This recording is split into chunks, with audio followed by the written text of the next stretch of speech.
Hi, and welcome to episode number 152 of the weekly Google Cloud Platform podcast. My name is Mark Mandel, and as always, I'm here with my colleague, Melanie Warwick. How you doing, Melanie? Hello. Hi. We're in the same room. We are in the same room. I don't know when's the last time we were actually in the same room. About 3 or 4 weeks ago. It was a long time ago. It was. Pretty excited this week. You're bringing yet another one of your amazing episodes or interviews that you had while you were in Africa. I am. This is our last interview, actually, that we captured while I was over in Cape Town, specifically Stellenbosch, at the Deep Learning Indaba. And we specifically met with Karim and Muthoni, who both are out of Instadeep. And they talked to us a little bit about their corporation as well as, just in general, AI corporations out of Africa and communities that are being built. Because Muthoni in particular has a community that she's established out of Nairobi. So awesome. We get into that, which will be great. But as always, we start out with our cool things of the week, and we're going to end with our question of the week. Yep. And the question, which is coming all the way from Mark, which is, if I want to create a GKE cluster with a specific major Kubernetes version, or even just the latest, using the command line tools, how do I do that? How do you do that? I don't know, but hopefully you know so that you can tell me how we do that.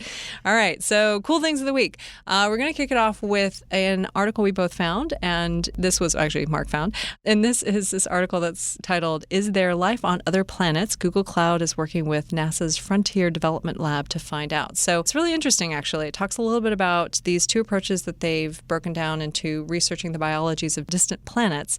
And one approach is in particular, they're modeling the possible atmospheres that could exist on distant planets. And they analyzed more than 270,000 simulated atmospheres on Compute Engine.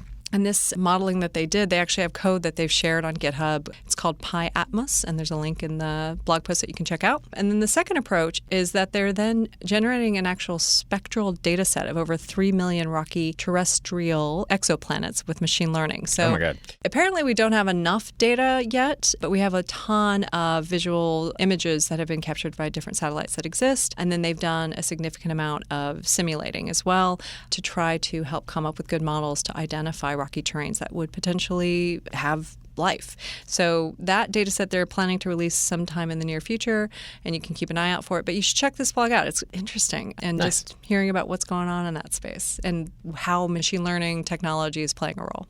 Nice. Yeah. Cool. In my next cool thing of the week combines actually both of us, games and AI, which I think is really cool. It's special. It is special. One of the community members, and I'm going to apologize, I'm going to mess up your name. I'm going to assume it's Gemma Poreno. It's probably close. Good job. I'm going to go with that. They are a data scientist. They've been doing amazing stuff with the StarCraft 2 Learning Environment project. So if you're not familiar with that, that's a project that comes out of DeepMind. PySci2 is DeepMind's Python component of the StarCraft 2 learning environment, basically. It exposes Blizzard's Entertainment StarCraft 2's machine learning API as a Python environment. Basically, you can build intelligent agents that play StarCraft 2, which is kind of awesome. It's all part of this effort that's going on right now. Like DeepMind's had worked on AlphaGo, and that's part of their space. Dota 2 out of OpenAI, exploring reinforcement learning algorithms in the machine learning space to be able to play these games and have the machines play these better than humans, in essence. But this is a place you can experiment with and tools you can experiment with. So yeah, the cool thing of the week is not just that, because that is cool. But the thing that Gemma's actually done is, if you're listening to this and you're like, that sounds great, I want to play with it, they wrote a code lab that you can go through to learn about the environment, how to set it up, how to get it going, and basically start building and running your own agents, which is super cool. Yeah. It's really cool as well in that, while you do need StarCraft the game, but you don't need a license to actually set it up and run it, which is really nice. I like how I'm able to get you over to the machine learning side with the games. Another cool thing of the week we want to mention is there's an additional module that has been added to the machine learning crash course that's out there. And this module in particular is focused on fairness and machine learning. So you should check this out if you have any interest in this. Yes. I brought this up, I know, a lot this year. And we did a podcast a while back about machine learning bias and fairness. And so this is a nice module that helps you explore that, looking at different types of human biases that can manifest in training data. And it helps provide strategies to identify them and evaluate their effects. So You can see that in the machine learning crash course and check it out. Nice. Awesome. We have one of our wonderful developer advocate teammates, Martin Ormander. They have written a serverless from the ground up, building a simple microservice with cloud functions. This is part one, apparently. They take a sort of real-world approach of coming up with a company that needs to do a certain thing, in this case, listing and viewing docs, and then taking that and saying, okay, how can we do that with cloud functions? What would that flow look like? How would that work with, like, say, in between, like talking to different teammates and how they would work together on this? It's actually a really nice step-by-step instructional on how to build up these sort of microservices. And also, last thing, the cool thing of the week is that while I was at Deep Learning Indaba, I met Emily Mueller and Ribone Maraba, who are building out their own podcast called Superposition. Oh, cool. And they did this recording with Moju Miller and Nando DeFreitas, who talked about machine learning, talked about the conference. It's a great podcast and a great video that they included. So we're going to include a link and give them a shout out in our podcast for this week. Awesome. Yeah, seems appropriate considering we're also talking about deep learning this week. All right, Mark, I think it's time for us to get into our interview. Let's go do it. On today's podcast, I'm excited that Karim Beguir and Muthoni Wanyoike are both joining me to talk about Instadeep and building communities in Africa. So thank you both for joining. Thank you for having us. We are actually recording this. This is another one of our podcasts that we're currently recording out of the Deep Learning Indaba, which is currently happening in Stellenbosch, South Africa. So let me go ahead and get us started like we usually do, which is, Karim, can you tell us a little bit about yourself? Sure. So I'm half Tunisian, half French. I actually grew up in a small city, close to the Sahara called Tatooine, like the sand planet in Star Wars. I was about to say Star Wars. Exactly. And literally, I grew up through learning, progressively made my way to graduate to École Polytechnique in France, and ultimately the US, where I was at the Courant Institute at New York University. And through the process, I always had this idea to give back, come back to Africa at some point to do something interesting and useful. And this has guided my choices until to what is today Instadeep. Nice. Muthoni, tell us a little bit about you. Yeah, thank you. I grew up in a small town in Kenya called Nyahururu, and after that went to school in Nyeri and then started working in the city, Nairobi. I work at Instadeep. I lead the team in Nairobi as well as a strategy of expanding into Africa and building talent across Africa. Yeah. Nice. Okay, so as I mentioned, this is being currently recorded at the Deep Learning Indaba. I know we're not going to be releasing it exactly at the same time, but what has been really valuable experiences for you from this conference so far? I think, the level of enthusiasm is fantastic. The quality of the speakers is really top-notch. I like to see this as a NIPS, the same quality and speakers that you would have at NIPS, except that NIPS has 5,000 or 6,000 attendees, and here it's a much smaller audience. So I think it's an exceptional opportunity to really build AI communities in Africa, and we should be very thankful to the Deep Learning Indaba team for what they're doing and the changes they're making on the ground. Nice. And Muthoni, what are some of the valuable experiences for you?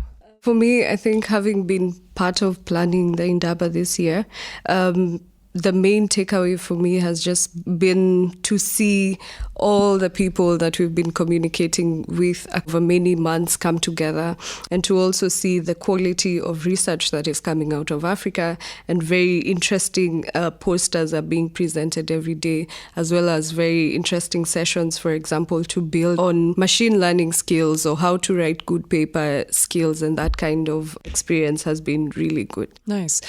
Muthoni, I know you are involved with actually putting together this conference. Yeah. How did you get involved? It's a very interesting story. So my colleague, my co-organizer of the community in Nairobi came to the Indaba last year, and the planning committee had already decided that they wanted to host the Indaba in Kenya in 2019. When she came to me and shared the vision of the Indaba, which is to strengthen the participation of Africans in machine learning, I was sold immediately because it's what we do with the community in Nairobi. So then we had a chat with Shakir and the rest of the team. We seemed to like each other, and we started the process of planning the Indaba this year. And the rest is history. Yes. Now you're in, and you're never going to leave. Yes, and we'll be hosting 1,000 people next year, so that should be exciting. That is really exciting. Yeah. And Karim, you're here this year because you're speaking. Can you tell us a little bit about what you're talking about? Yeah, so my session is going to be on Thursday about the life of a machine learning startup. And the goal is really to give some insights about what it takes to build a startup, but specifically a machine learning startup and specifically in Africa. So looking forward to share some knowledge and also raise the awareness in the AI community about the opportunities that there are for AI in Africa. What are some of the opportunities? I think we have tremendous talent, and one of the insights that I want to convey is that in today's world, it's actually possible to build a high-quality machine learning startup in Africa. All the sources of knowledge are there. The sources of mentoring, high-quality mentoring are there now with events such as Deep Learning Indaba.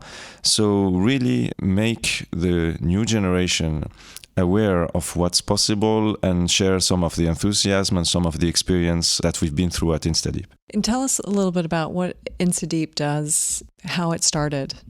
So Instadeep is an AI startup. It's an African AI startup which bridges the gap between advanced AI research and large companies that have real needs, real business needs.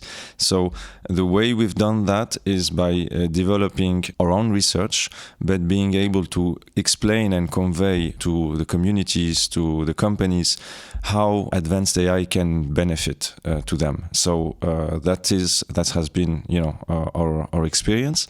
And what we've discovered by doing that, also the project started in North Africa, in Tunisia, started as a bootstrap. Literally, my co-founder Zora and I started with 2 laptops and a lot of enthusiasm.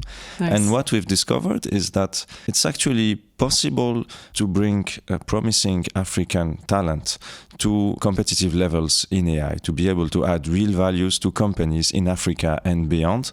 That's the main takeaway, and that's also my main message. We have to be optimistic about AI in Africa. The opportunity is tremendous. And, I think this is our agenda all here, to convey that message and make sure it's widely spread. It's definitely not a hidden agenda for sure. Well, in terms of Instadeep, when we were talking offline, you were telling me that it's in 5 different locations. Exactly. So, and where are those locations? So we started initially in Tunis. In Africa now we have 3 locations. We're operational in Kenya. That's the team that Muthoni leads. We are also operational in Lagos, Nigeria, and we also have offices in Paris and London. So 5 locations, and looking forward to continue to expand our presence in Africa. Nice. And Muthoni, how did you get involved? Through my community work, Karim had visited Nairobi because he's a Google Launchpad accelerator mentor. So Nairobi is quite the city and you just fall in love immediately. So he was interested in setting up in Nairobi and was meeting with people within the community. So that's how I met with Karim and was sold on his vision of growing AI in Africa and providing opportunities for brilliant people to work on exciting projects. Nice. And the rest is history again. The rest is history. Now you're working with the group. Yeah. In terms of, you'd mentioned about the Google Launchpad Accelerator. I know you're also a GDE, a Google Developer Expert. Yes. I also know we talked about this, that you're using Google Cloud products as well. What are some of the products that you're currently using at Instadeep? TensorFlow is our main platform in AI. It's a tremendously powerful tool. I think people do not realize how powerful this tool is, and we're really grateful to have that free access that Google has provided. So in my experience as also an ML GDE, I've come to appreciate all the work that Google is doing, particularly, for example, products such as the Assistant are tremendously powerful and make advanced AI available to all startups. I'll mention another one, which I think is extremely impressive, which is Auto Machine Learning, AutoML. That is a groundbreaking product. It effectively enables startups all over the world, and including in Africa, to have access to high-quality AI without needing extended teams. So participating to, Launchpad Accelerator Africa with Google, helping build the ecosystem has been also a tremendous opportunity for me to meet great people.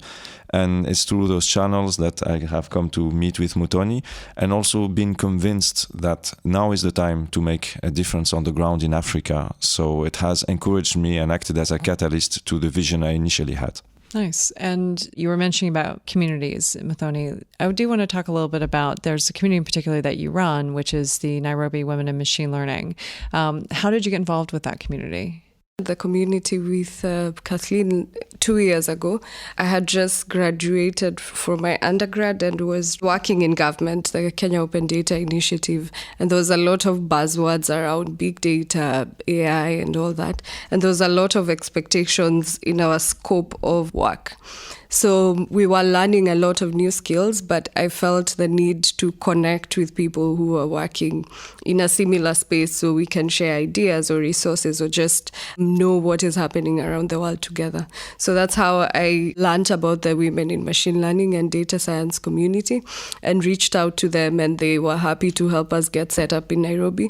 And then after that, we did a call for volunteers who are interested in helping build the community. So 2 years later, we ran a lot of workshops, from introductory classes on how to use Python and R to more advanced classes on TensorFlow and other advanced AI concepts. And it's very interesting, the range of people attending the lessons. For example, we have university lecturers coming to learn Python, or 13-year-old girl coming to learn how to program. So it's been a very interesting experience building that community in Nairobi. Yeah. How large is the community right now? We have close to 1,800 people on Meetup. We probably have met 700 of the people. So it's a huge group, and how we run things is that it's very volunteer-led. So a lot of people will come to us and then see a need in the community, and we let them champion that as a project within the community. That's great. Yeah, one interesting one that I would mention is we did a masterclass celebrating the International Women's in March.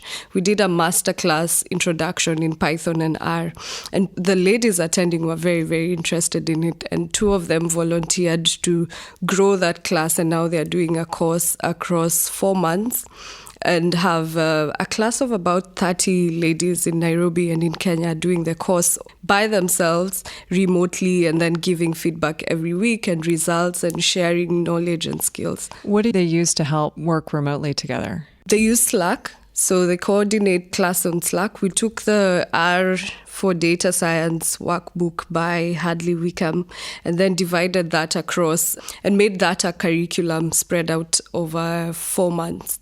And then we used Slack to coordinate work as well as GitHub, because a lot of the people also were not using GitHub, and that really counts when you're, for example, applying for a job. So now they can upload their projects there and are able to showcase their work when dealing with recruiters, for example. I know. I'm pretty impressed at how important GitHub has become in the space. And when I talk to people, and I tell them all the time, and even here I was talking to people about how important it is to publish on GitHub, to not wait for it to be perfect, to just get it out there, show that you're working on something. Well, so do you collaborate with other women in machine learning communities or other communities in Nairobi or outside of Nairobi? We do. So for example, just out of us having the community in Nairobi, now we have a community in Lagos of women in machine learning. We also have work with the few women taking the data science class in Uganda. And just at the Indaba, I've met very many ladies who are very excited to have similar communities in their countries. So very, very exciting times for building the skills of women in Africa for machine learning. Nice. It sounded like you said it was on Meetup, so if people want to explore or check out the group, that's where they can find it. Yes. Well, Karim, what is community? I mean, we've talked a little bit already about this, but what does that mean to you in terms of these types of communities and, you know, your company and the interest that you have in AI? So I think it's very important to help communities understand the AI opportunity. So a lot of what we do is actually trying to bring that know-how and helping people like focus on what really matters. I would say today the problem is not the lack of information, it's maybe like an information overflow. So a big part of what I do as a mentor, and we also organize TensorFlow meetups, very active. We organize a hackathon. A month ago I was in Lagos organizing a hackathon. I was really really impressed by the talent and the passion of the young students and engineers there. So a big part of what we do is raise awareness, break a sort of mental idea that, you cannot be world class in Africa. You actually, as an African AI startup, you can compete with the best. And we had like really very constructive exchanges here at Deep Learning Indaba with Nando Freitas and David Silver from DeepMind, and their feedback was really very positive, and this encouraged us to continue to share the message all through Africa that AI is a real opportunity, that you can be world class in AI. All what it takes is positivity, willingness to learn, energy, and I believe in the continent we have a lot of that. And any advice or recommendations for those companies that are considering looking at, having their own offices in parts of Africa? I think the key thing in AI and in many other things is focusing on the people. So, for example, at Instadeep, we do not have a specific plan that we should be, for example, like having an office in a particular country or city.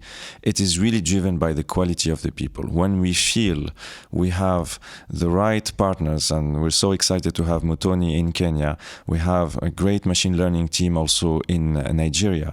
So when you have the right team, the right people, you can build. And that's my main message, and this is, I think, it's particularly relevant in Africa. It's about investing on the right people who share your vision, who share your enthusiasm. So my message to companies looking potentially at, hiring African talent is try to look actively for the top talent, and most importantly for the people who have a willingness to learn, a willingness to challenge themselves to get to a certain level of competitiveness and collaboration within the teams. So I've been really surprised by how quickly we've met some of the right people, and at the end of the day, in AI or anything else, it's people driven. Very much so. I agree. And appreciate that too, from the standpoint of, talking about the community building, talking about the corporation, having that opportunity to explore these communities and see where the talent is. And then also giving back in terms of the training is phenomenal. I know we talked about this earlier already. You were touching on some of the tools that are being used. When you bring in your talent, it sounds like you're doing some of your own training as well and helping people grow. Is that correct? Yes, absolutely. Yeah. And so what are some of the key skills in particular that you're trying to build out? So we believe that it's possible to take a motivated young student or engineer, let's say undergrad or completing their grad studies, and get them very quickly to working on AI research problems, which would be considered like PhD plus. I think that's been one of the fascinating surprises I've had building the company, is to see that this is actually possible. We had great success stories, some fantastic women students we had on the team. Instadeep really believes in diversity and making sure everybody has an equal opportunity, and we've been really surprised by success stories. We've had interns push the state of the art of work that's been done in Silicon Valley. So this is, I believe, an exciting time, and the key message I want to convey is do not believe the AI opportunity is something remote from you. If you're truly motivated, if you truly want to learn, there is a way, and there are mentors available to help, whether me or all the amazing people at Deep Learning Indaba, to make that opportunity a reality for you. What are some of the resources that you find more valuable for teaching and for helping others train? Yeah, because I know we talked about Hadley Wickham and how his book has helped with some of the training that you're working on with the Nairobi Women in machine learning. Karim, do you have any ones that particularly come to mind that you find very valuable? Yeah, absolutely. I mean, there are a couple of books which we found to be tremendous resources in practice. The good news is that they're for free. All what it takes is, go and click a link and you'll get them, download the PDF, print it, and here you're in business. So I say one major book, if you're interested in deep learning, is the Deep Learning book by Jan Goodfellow, Courville, and Benjo. That is a fantastic one, and I love to say it's a fantastic one because it's a real test. Like, it starts really easy, and the difficulty almost increases exponentially chapter by chapter. So if you're motivated, take the Goodfellow and make sure you finish it. You'll be a long way into a positive and successful career in AI. I'd like to mention something interesting that motivates me at Instadeep in terms of growing talent. So we also have very experienced researchers working at Instadeep as well, and they somehow are paired with our junior engineers, and they're able to work together very well. So that really helps our engineers grow at a really, really fast rate in terms of their skill. Yeah. That's a common challenge too with most companies is having the ability to bring in junior talent and having them be able to grow, and the fact that you're actually mentoring and setting up that kind of relationship. Some companies are doing that. Not everybody, unfortunately, is able to execute on it. They're not doing it. They're not executing on it. And I think Muthoni is touching an important point. At Instadeep, we make sure that all projects are cross-regional. So different teams have to collaborate. Nice. And we've experienced this, in particular with the teams we have also in Europe. We find it to be a key component. Everybody gets to the same access to resources. Everybody gets to share and collaborate. And we've had tremendously interesting experiences with this. African talent can pick it up really quick. And we've had cases where really the innovation is driven from Africa. And we're very proud of that. How so? So, we've had, for example, research projects. I mentioned a recent article we've published called Rank Rewards, which is effectively taking the work that had been pioneered by DeepMind and David Silver in particular around two-player games. We found this is very interesting. It's a massive breakthrough. Actually, technically, AI was invented by Alan Turing to solve chess. So, you could say AlphaZero is really like a moment in time. And we were very excited by those breakthroughs. And we tried to think about how could this breakthrough apply to real use cases, real businesses, real situations, whether it's around transportation or logistics, how to make those useful. This has led us to breakthroughs which were pioneered in particular by our North African team, which got us to, great reviews, great feedback, and ultimately building, next generation products that will benefit our team, our communities and beyond. That's great. So off of that point about working remotely, and you had this great example in terms of what was being driven from Africa, what are some of the biggest challenges that you've had working with remote teams working together? I think it's important to make sure people communicate and collaborate. So some of the challenges are more practical. For example, when we organize an offsite, make sure you're going to get the visas because, unfortunately, it's very hard to travel around Africa. So problems are practical in nature, but if you are really motivated, you could go beyond them and create a culture of collaboration. So at Instadeep, we really believe in that. We make sure at least twice a year, the whole global team meets in our location to exchange and share directly and build up an inclusive culture. So, software is, I believe, the way to go in Africa due to some of the difficulties around moving people, moving goods. So we still struggle sometimes with visas, and Muthoni knows about this. We had to fight to get her in at our last offsite. But in startup, like in everything else, it's about motivation. If you really have the motivation to go beyond difficulties, ultimately in today's world you can. And the point I want to also make is that you're not alone. If you're an African machine learning startup, you have the chance to access to tech giants who are there to help you to develop the ecosystem. And I found that to be really transformational. This also has guided me towards the work I do with Google as a machine learning dev expert. There are opportunities out there, so don't believe that you're on your own. You're not. There are lots of people who are super excited about the potential of the continent and will actually lend a hand and help you. That's been our experience, and if we can do the same and share that feedback and that positive feedback, I think we've gone a long way. I see you nodding, Muthoni. Anything else you wanted to add? I just agree that it's quite difficult to move around the continent, but it's interesting to see the effort towards just making things happen, because for me, representation is very important, and sometimes just this limit on moving. For example, we had colleagues who were to attend the Indaba and couldn't get their visas. That means it blocks a part of them accessing resources and people who would have been key to their next phase of life. But with technology, we are able to bridge some of these problems, and it becomes an easier way of life. I mean, I love the fact that you're talking about particularly how all of your teams have the same resource access and that's what you fight to achieve. But I also very much value the fact that you're trying to make sure that all these teams work together.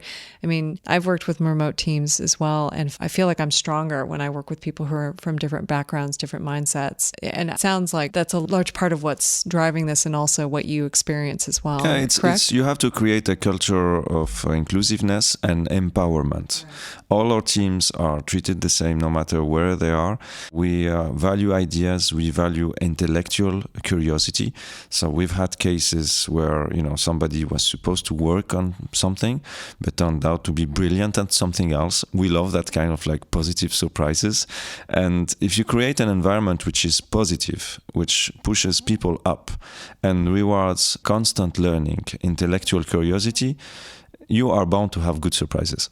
People's motivation to do things cannot be overstressed. When people have their own personal motivation to work on projects, then it just makes, for example, even the small challenges that of maybe time because you're working across different time zones. But when you're motivated to work towards exciting challenges, it makes some of those things, you easily overlook them, I think.